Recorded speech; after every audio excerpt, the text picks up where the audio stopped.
আপনি কি জানেন, একদিন আমার ছোট ভাই গলা ফাটিয়ে শীতকালে রচনা পড়ছে।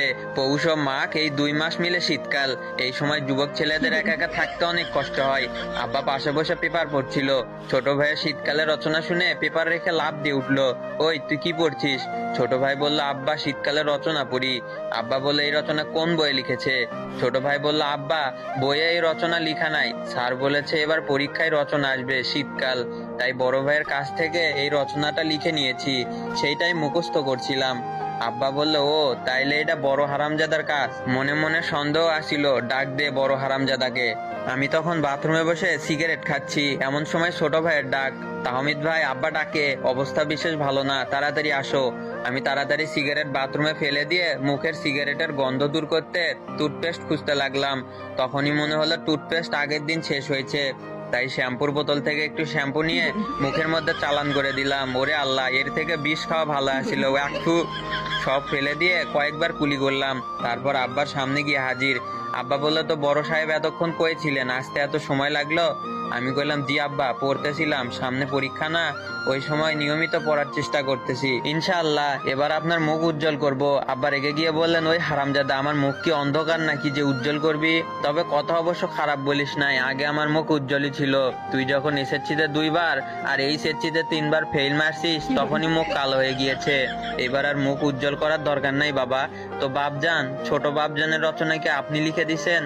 আমি মনে মনে বললাম, এই প্রথম আব্বা আমার লেখা পড়ছে বলে মনে হচ্ছে।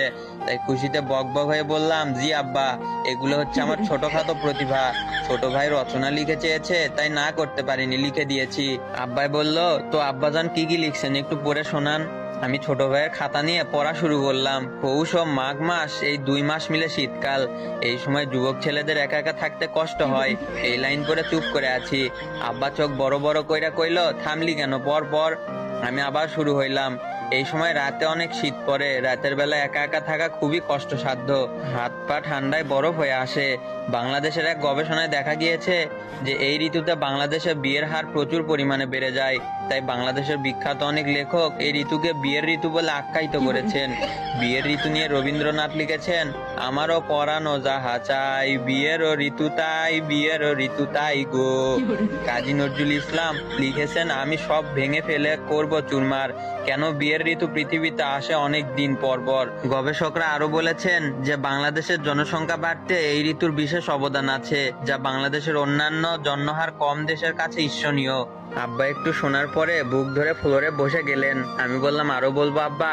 আব্বা বললেন, যদি বাপকে জীবিত দেখতে চাস তাইলে এখানে এই রচনা পড়া বাদ দে। আমি বললাম, কেন আব্বা? এখানে তো প্রকৃত সত্যই তুলে ধরার চেষ্টা করা হয়েছে। আব্বা বললেন, আরে রাখ তোর প্রকৃত সত্য, তাড়াতাড়ি ওষুধের বক্স নিয়ে আয়, জীবন গেল। আমি দৌড়ে আব্বার ওষুধের বক্স নিয়ে আসলাম। একটু পরে আব্বা বলল, আজ বুঝলাম আমার বড় ছেলের এত প্রতিভা কেন। আমি কাচুমাচু হয়ে বললাম, কেন আব্বা? যে ছেলের একটা সামান্য রচনা মানুষের হার্ট অ্যাটাক করাতে পারে, তার সম্পূর্ণ পরীক্ষার খাতা দেখতে কমপক্ষে 4-5 জন মাস্টার অবশ্যই লাগবে। আব্বা বলল, আমি বুঝে গেছি, আমার ছেলের মেধার দাম এই দেশে নাই, তোকে আমি উচ্চ শিক্ষার জন্য উগান্ডা পাঠাবো বাপজান। আমি বললাম, না আব্বা, আমি আমার এই প্রতিভা দেশের কাজে লাগামো, দেশের মানুষের কাজে লাগামো, দেশের উন্নয়ন করবো। আমার এই কথা শোনার পরে আব্বার চোখ বন্ধ। আব্বা কথা কও, আব্বা, ও আব্বা, আব্বা।